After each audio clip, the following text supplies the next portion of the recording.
On His Blindness is actually the name or the title of the poem that I have brought for you to discuss in detail in this video.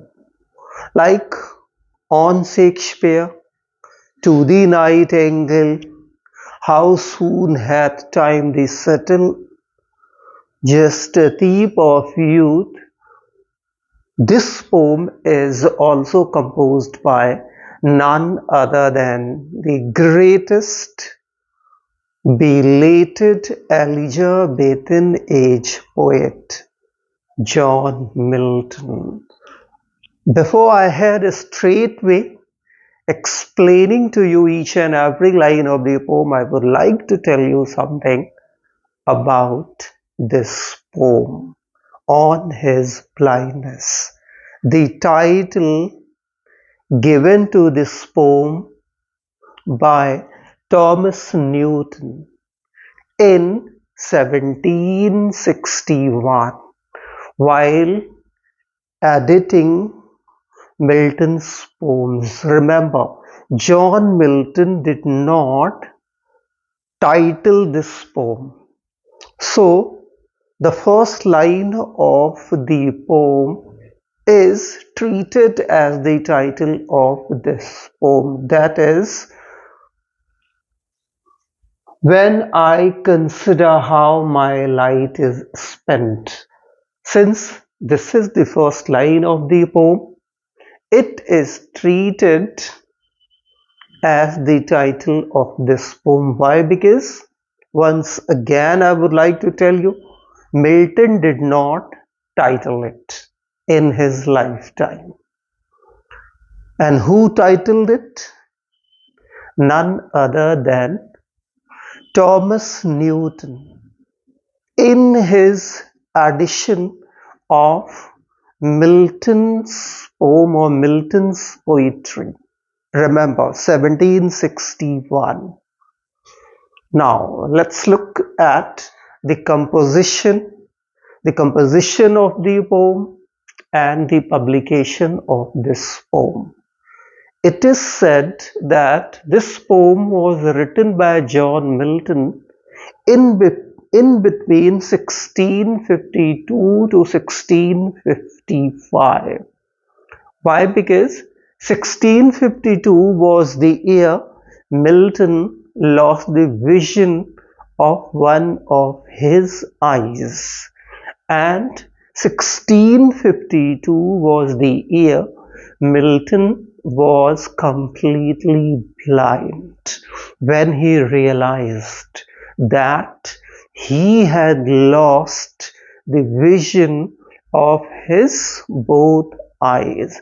That was very much traumatic, very much shocking, and very much heartbreaking for the devout Christian like John Milton, who thought himself giving away his everything in the service of the God.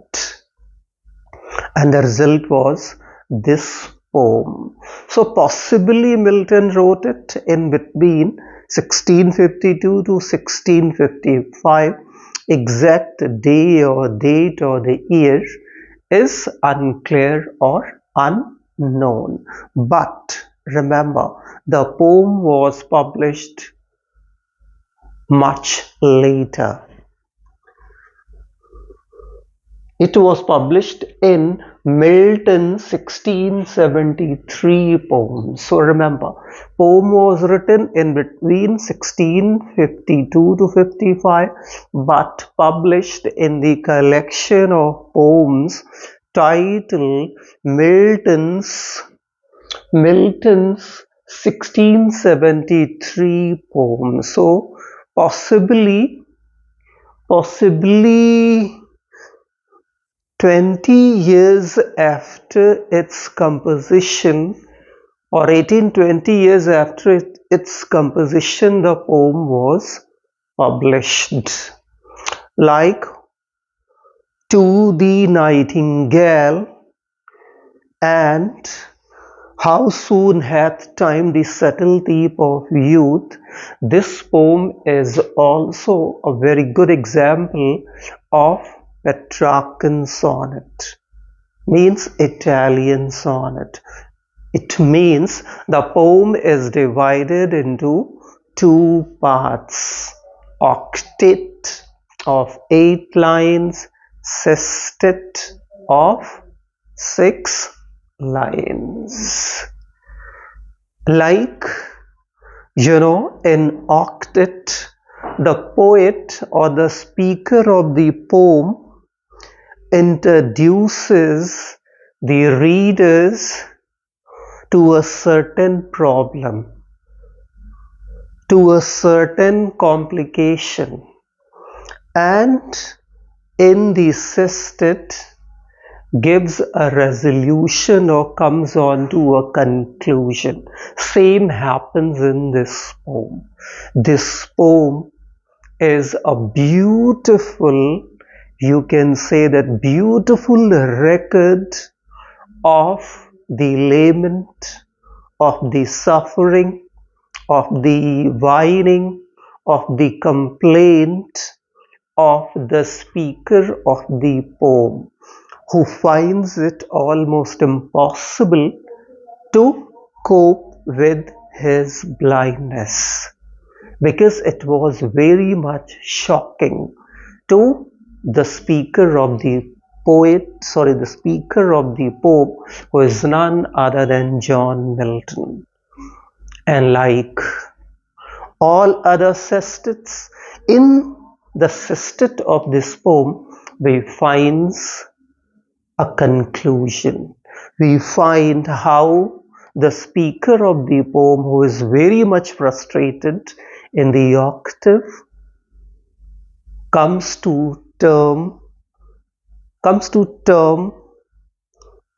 to understanding. He realizes, he finds a way out to calm himself down, to check himself down. Somehow and at last he succeeds in stopping himself from that complaint. He goes on and on within the octave. So let's look at the text of this poem and understand the emotion and feelings and that struggle and conflict that the speaker of the poem is in. He is in a kind of a conflict and a struggle, because it's almost impossible for him to find a way out to manage or to make a kind of a compromise with his blindness and to accept it. He is not ready to accept it at all. Let's look at the text. When I consider how my light is spent, half my days in this dark world and wide. See the just a repetition of the D sound, days, dark, then W sound, worldwide. Good example of alliteration. See, here in the first 2 lines, see, the poet or the speaker of the poem says that when he considers, means when he thinks about that day, all of a sudden it dawned upon him that he had lost the vision of both of his eyes, even reaching halfway stage of his life. How shocking it was for him, how painful it was for him, we can to some extent understand, because he was the man who was born with the perfect vision, with accurate eyesight, and he was the man who had enjoyed the vision for approx 44 years of his own life. And then all of a sudden, it was actually not all of a sudden, he lost his just vision just gradually. Not all of a sudden he turned blind, but this realization to some extent was all of a sudden, and that's why it was very much shocking. Because as a devout Christian, the speaker, who is none other than John Milton, must not have imagined so to happen to him. And that's why it was very much shocking. Very, very much shocking. So he says that when he consider, means when he think about the day, about that cursed day, possibly he's cursing the day he turned completely blind, even before reaching halfway stage of his life. Means if he refers about a half his days, it means he was thinking about 50 years. It means he was thinking that he was going to live a life of 100 years, and that's why he says, a half my days. And then what happened? How was the world for him?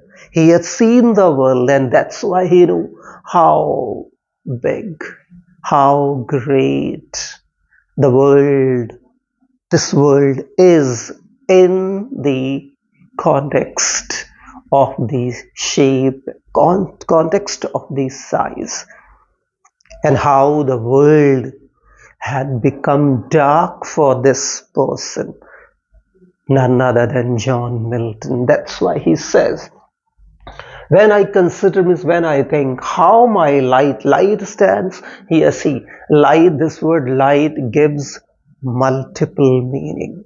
Light stands for first life.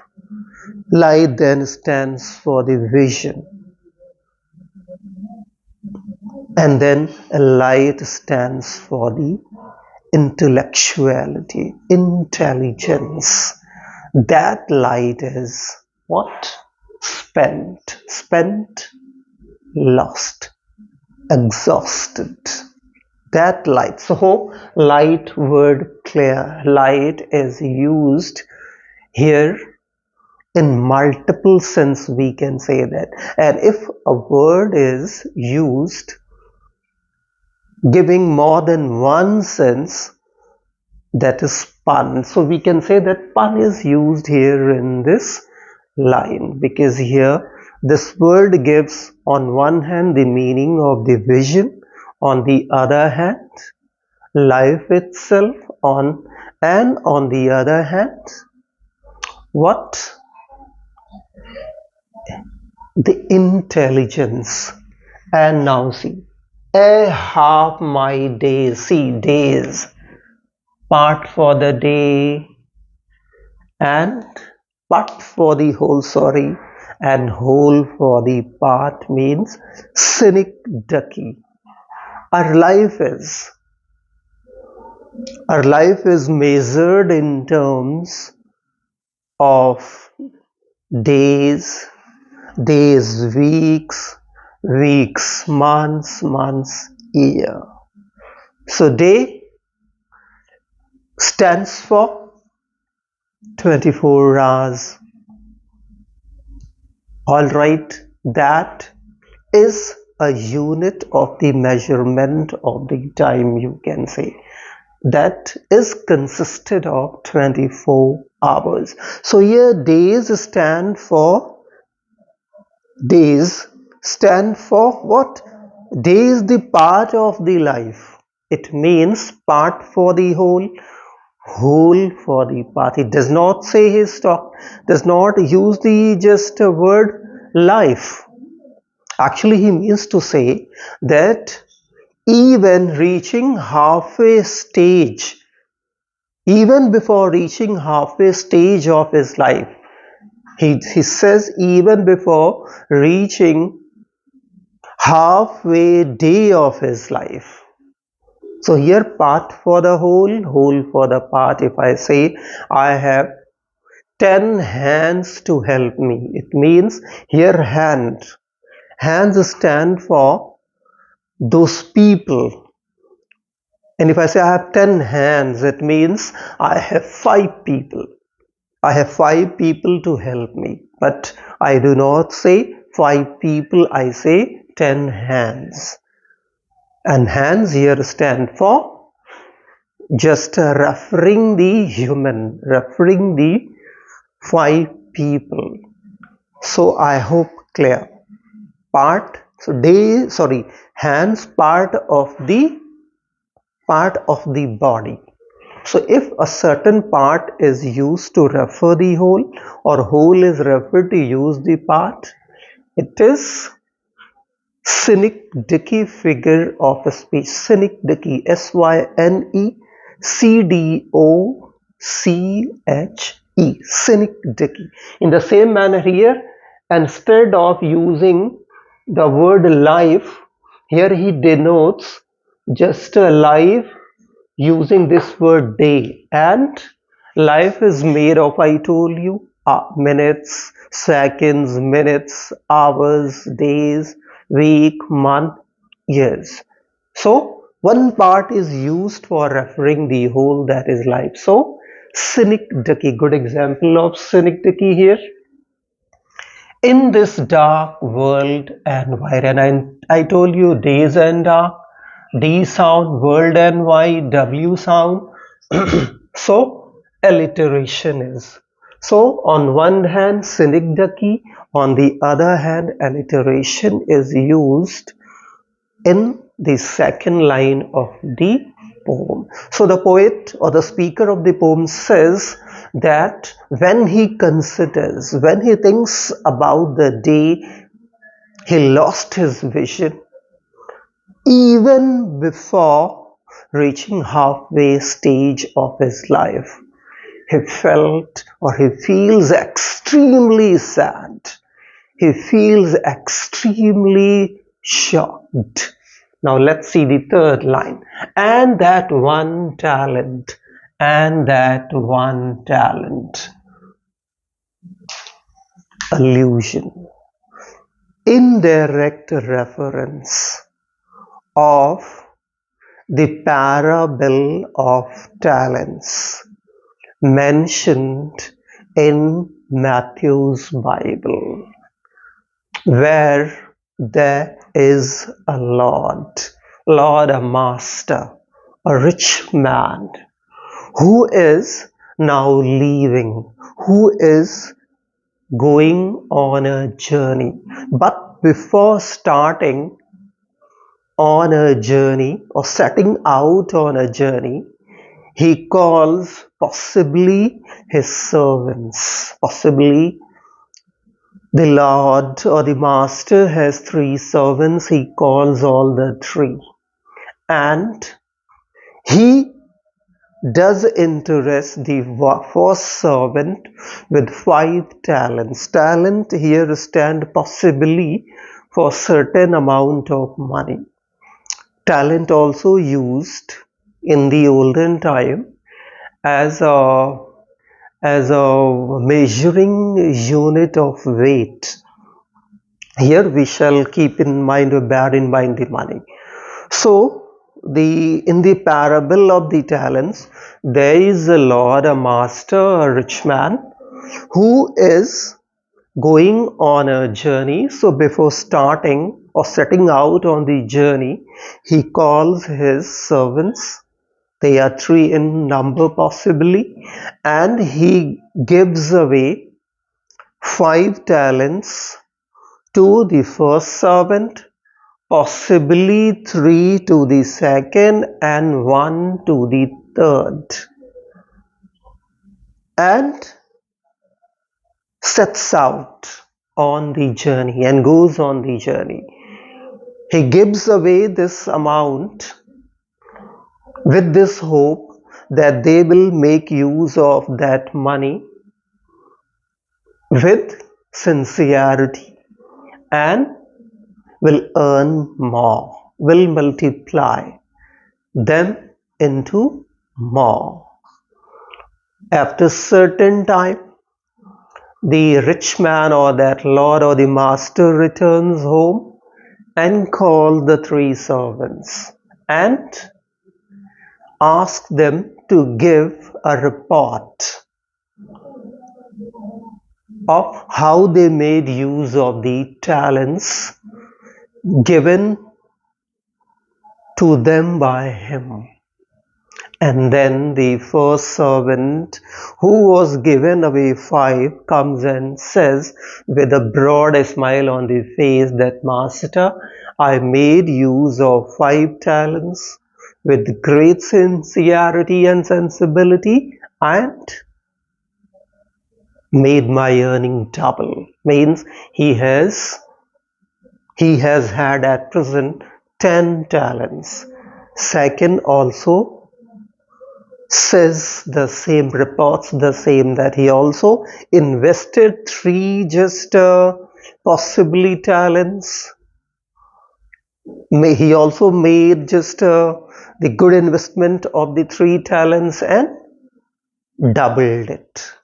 But the third comes with the head down and says that, Master, I did not invest that 1 talent you gave me away, thinking that or fearing that I might lose it or I might suffer the loss. So instead of investing, I buried that 1 talent. Hearing this, the master loses his calm, loses his cool, and flies off the handle. Means he becomes extremely angry. Out of the anger, he hurls harsh words at the servant, and in extreme anger, he throws him out of the house as a punishment. So hope remember. So here he says, and that 1 talent here again, that talent or the talent that the God blesses one and all who are born in this world, he talks about. Milton was a true devout follower of the Puritan principle or Puritan doctrine, and the Puritan or the Protestant, Puritan and the Protestant, synonym to each other, also believed in Calvinist theology, just given by possibly John Calvin, a French theologian who just believed in the complete dominion of the God, that God is almighty and God is above all. So Milton, being the true and devout Christian, for devout or the strong or the blind follower of the just Puritan principles, all right, believed that it was his duty. It was his duty to serve the God. And how could he serve the God? By making use of that talent he was blessed with by the Almighty, because it was the actually just ethic work, or work ethic, not ethic work ethic of actually the Protestant. And since Protestant believed in Calvinist theology, and in Calvinist theology work has been given great importance. It is said in Calvinist theology that work is worship to some extent, and one and all should try their level best to do their job. They are interested with all honesty, with all the diligence, because by doing that, by doing their job with 100% diligence and honesty, they they will only and only just win the favor of the God, or they will be saved by the God. They will get the blessing of the God. So Milton thought that God had blessed him with the talent, means with the ability of a writer. So it became his responsibility, or to some extent duty, to make use of that writing skill.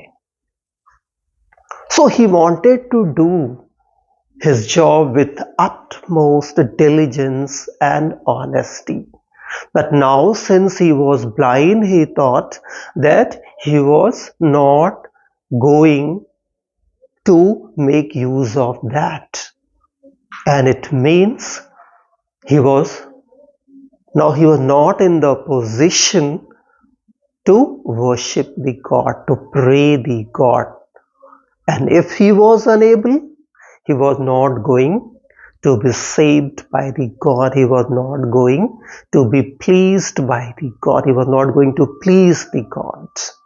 And that's why Milton was very much grieved, almost shattered.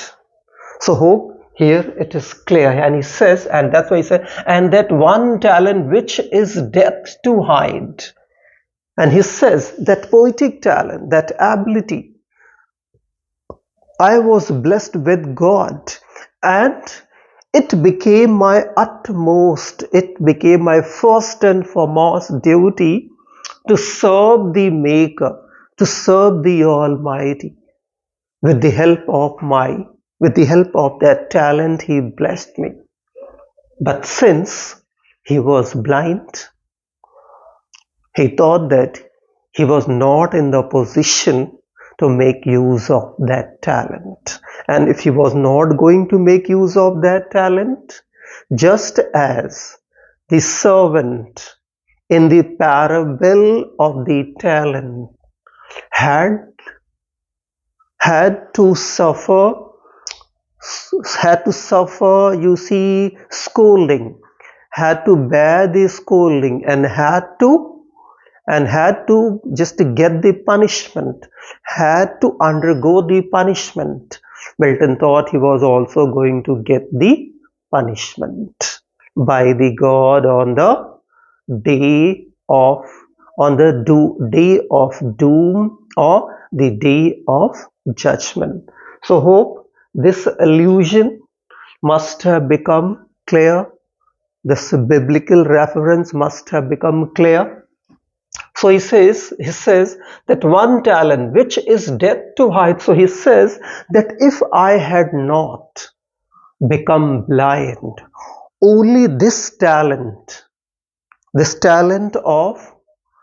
poetic talent of writing, This talent of writing poems or creating work would have been hidden only by death on the day of my death. So he says that this talent would have died with me on the day of my death. But even before the day of my death, this talent has been taken away from me. I have been deprived of this talent. So now how is this talent in me? This talent is lying in me useless, just like the talent given away to the third servant was inside the ground, was just beneath the earth, all useless. Why? Because the servant did not invest it in sincere, or did not invest it at all. And what was the consequence of his doing? He had to suffer insult. He had to suffer abuses, and he had to lose the job. He was thrown out of the house. Milton thought same was going to happen to him on the day of judgment. So again, illusion, as you remember. Throughout the poem, Milton makes use of allusion that shows the knowledge of the Milton, and that shows what a studious student John Milton was, that what a great knowledge of the classic, great knowledge of the Bible John Milton had, and not that came only by hard study or great study. So he says that if he had not been blinded, only that poetic talent would have been hidden on the day of his death on the day hidden by the death on the day of his death. So he says, now since I have been deprived of my vision untimely, I would have lost my vision the day I would have died, and that day this talent given to me by the God as a gift would have become useless. But even before my death, this talent has become useless for me, because it is inside me, all useless. Why? Because I cannot make use of it. Lodged means he is with. Lodged means lying. With me means, lodged means it is, means that just talent is in him, useless, though my soul more bent to serve there with my maker and present. So he says that, what he says,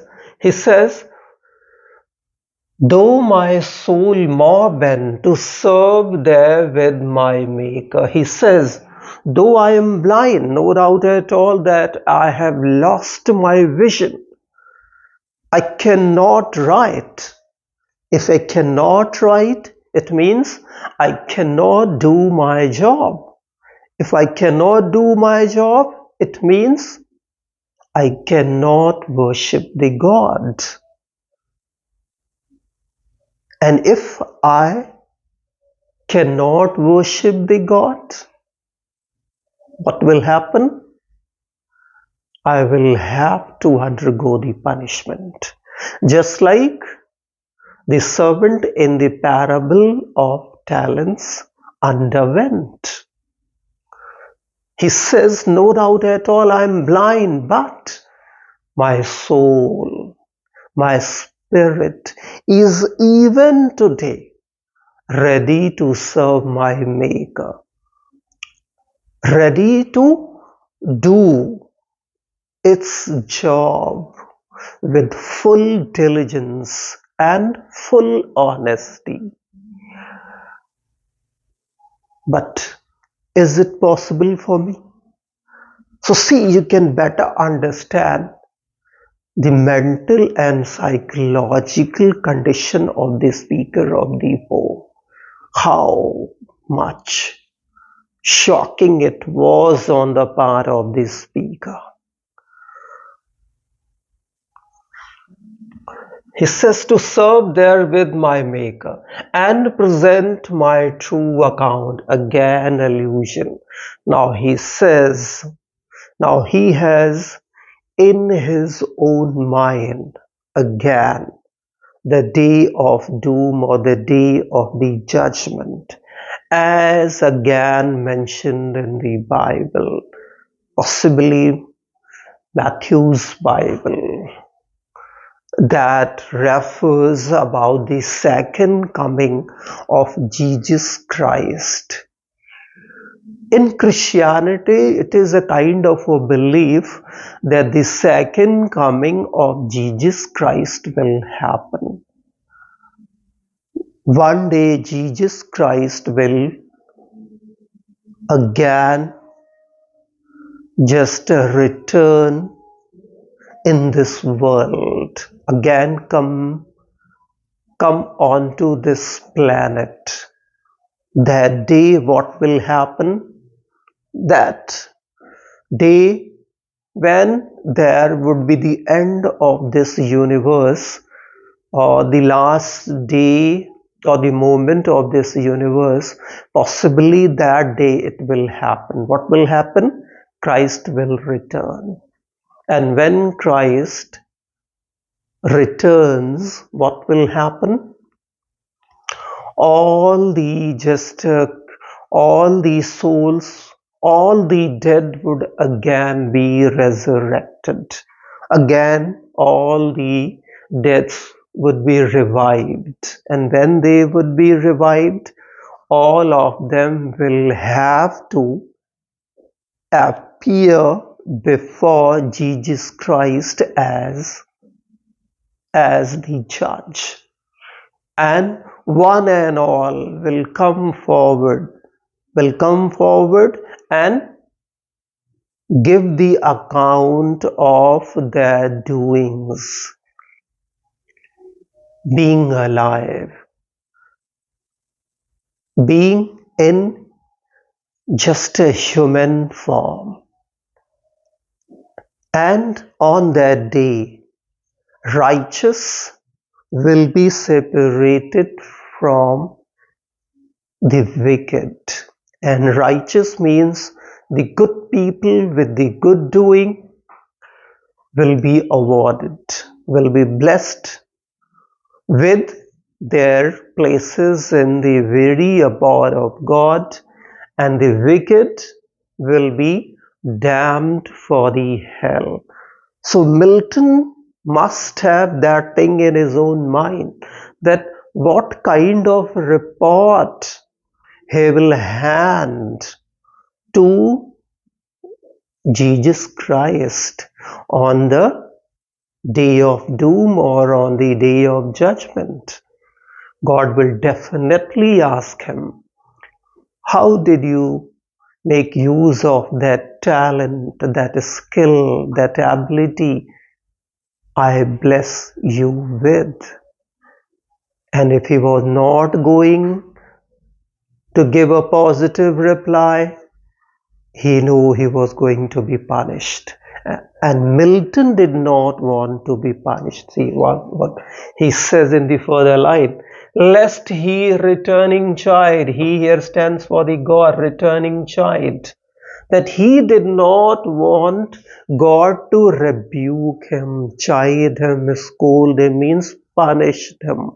He did not want to be punished by the God, saying that he failed to make use of the talent. He let the talent lie all useless in him. See, first, second, third, fourth, fifth, sixth. Doth God, see the quote, doth God exact day labor, lie denied? See the frustration.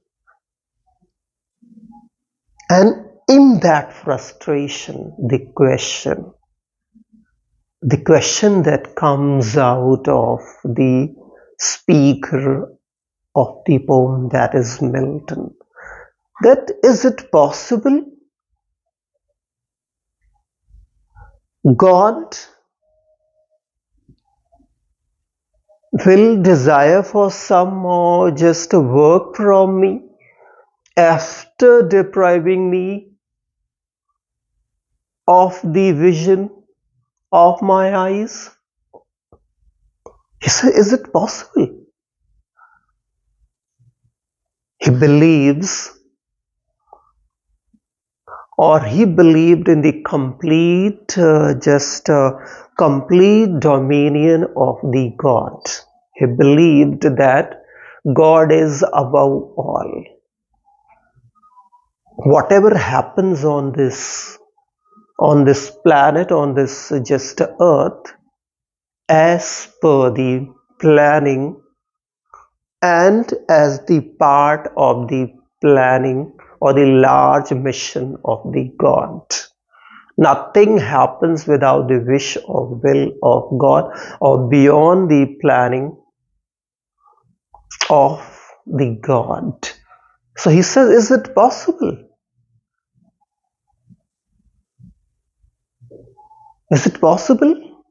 Whether God will even today just desire work from me, even after knowing this fact that he has deprived me of my vision, of my eyesight?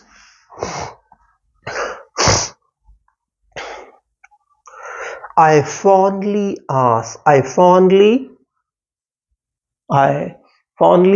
in a stupid manner, in a nonsense manner, foolishly. He says, I foolishly ask myself, will God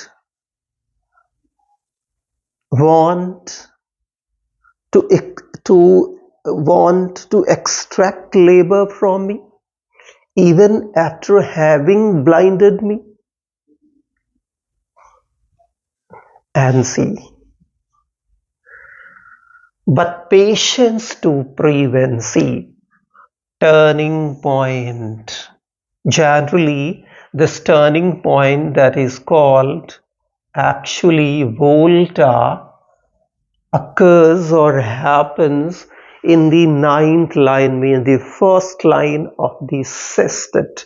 But here it happens just in the middle of the eighth line, last line of the octet. Generally it does not happen, but here it happens. He says, but patience, that ability of the body, or ability of a person to bear the problems and difficulties without losing the temper.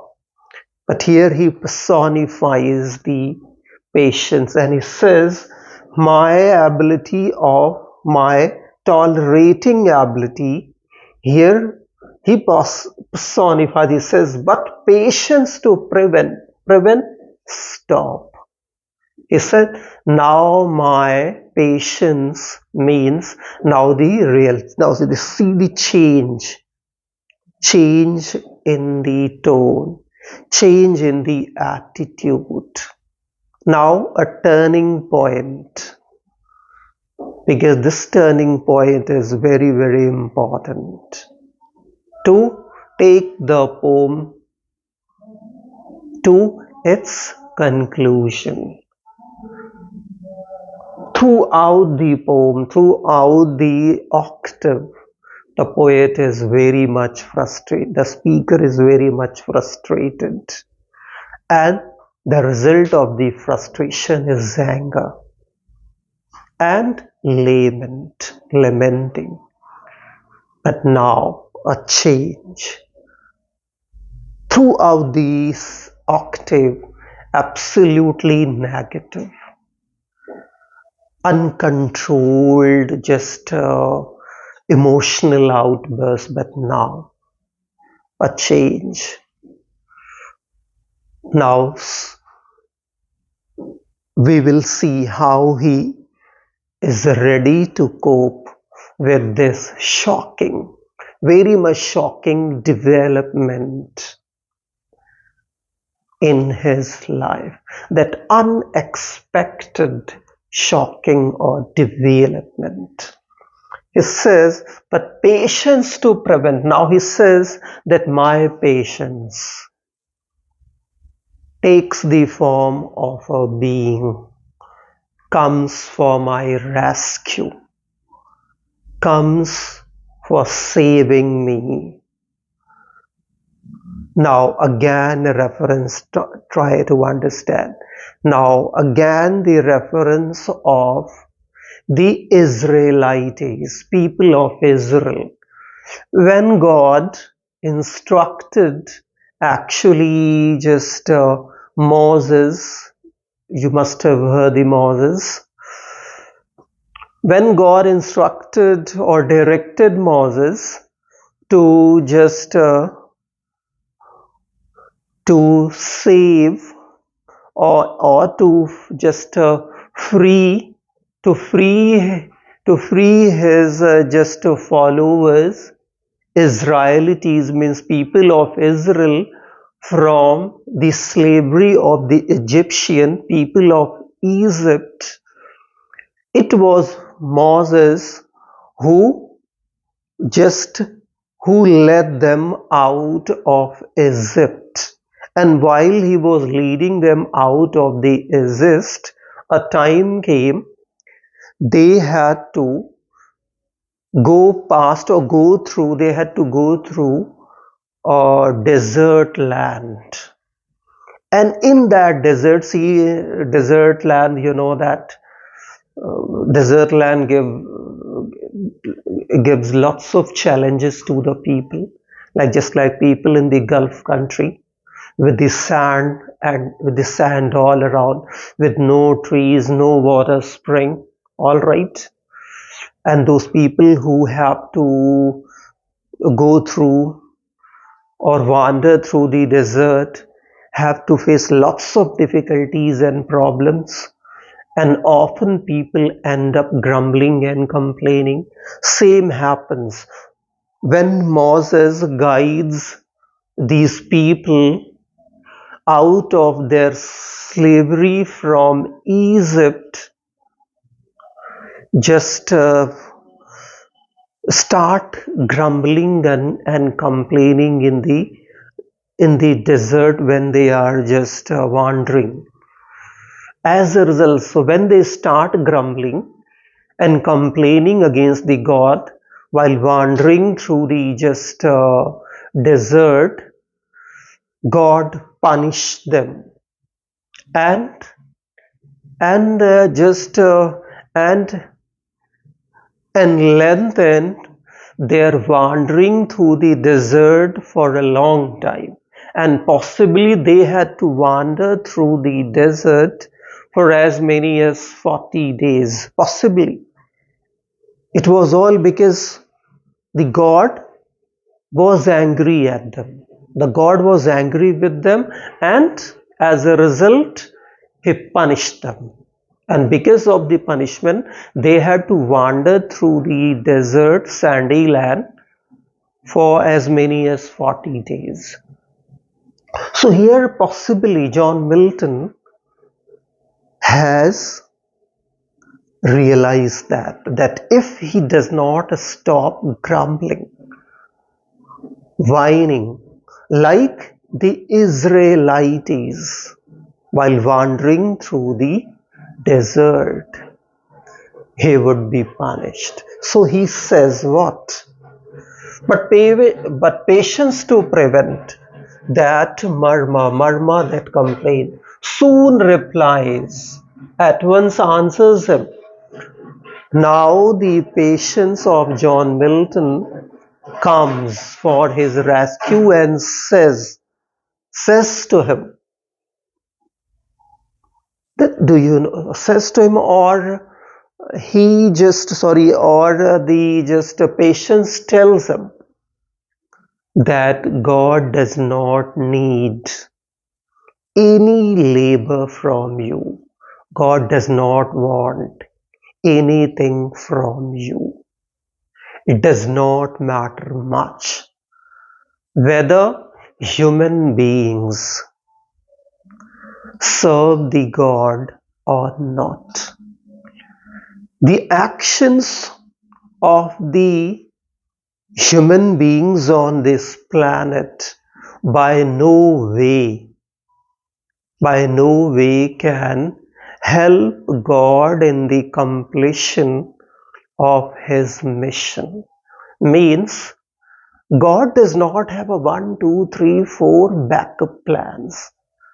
God have thousands and lakhs and millions of backup plans for the successful accomplishment of his mission. So God does not want anything from the humans. If they do their job or not, by no way they're doing or they're not doing will what disrupt the very plan of the God, because God has thousands and lakhs of just angels, thousands and lakhs of people, thousands and lakhs of souls, all the time ready, and all the time their eyes fixed onto the God, ready to serve him.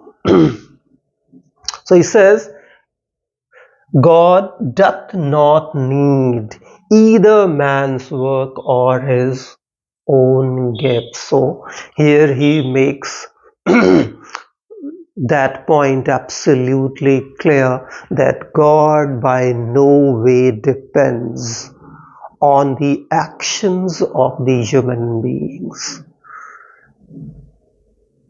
because God is the Almighty. God is the omnipresent. God is the omniscient. God is self-sufficient. God is above all. God does not need human what? Human doing. Whether a man does or does not, does his job or does not do his job, by no way it disrupts the very planning of the God, very mission of the God. Who best bear his mild yoke? So beautiful again line. Who best bear his mild yoke? Mild yoke here, mild, that is not very much heavy. Yoke, you see this here, stands for the burden, the responsibility. Again, just a biblical allusion that one and all born in this universe or in this world is entrusted with a responsibility, and it becomes the first and foremost duty of that person to bear that responsibility, to do that task allotted to him or her with 100% diligence and honesty, because by doing so, one can be saved and one can be chosen by the God. And those who are chosen, they are blessed. And those who are fail to be chosen, they are damned. But here he says, yes, here he says that fine, if we simply try our best to carry forward that responsibility, to try one's level best to be very much responsible with the responsibility or the task, with the responsibility and the task given to him or her, given to them. This is the best possible way for them to serve the God. They serve him best. He says, those who accept everything, because just Christians like John Milton, with the Puritans principle, believed that whatever happened in the world happened at the will of the God. It is the God who gives the joy, and it is the God who gives the suffering. And what is the just and what does a man should do in return? Should accept it, should accept the just joy and the sorrow in the same manner, because this is the best way to show one's faith in the Almighty, in the God, and this is the best way to please the God. So he says that those who simply accept what they are subject to or what is given to them by the God, they serve the God by the best way possible. They serve him best. His state is kingly, means God is King of kings, against complete surrender to the will of God. Again, Protestant or the Puritan belief system, Puritan principle and doctrine, that was very much deep rooted in Calvinist theology. 1,000 at his bearing speed, and post over land and ocean without rest. Same again reference of the Bible, that there are 1,000 and lakhs of souls, lakhs of just angels, all the time keep themselves ready here on the earth, over the ocean, in the sky, almost everywhere, ready to serve the God. If the God has countless number of the angels all the time ready to serve the God, will God need human labor?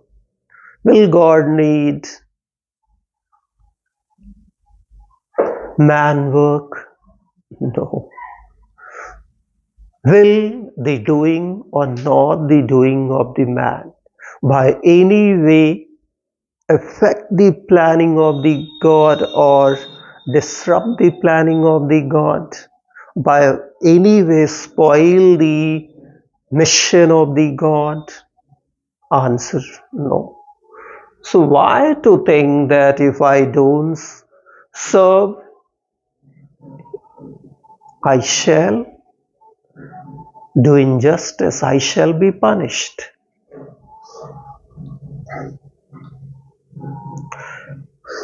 They also serve who only stand and wait, and now here Milton comes with his very belief that standing and waiting is also a kind of a service.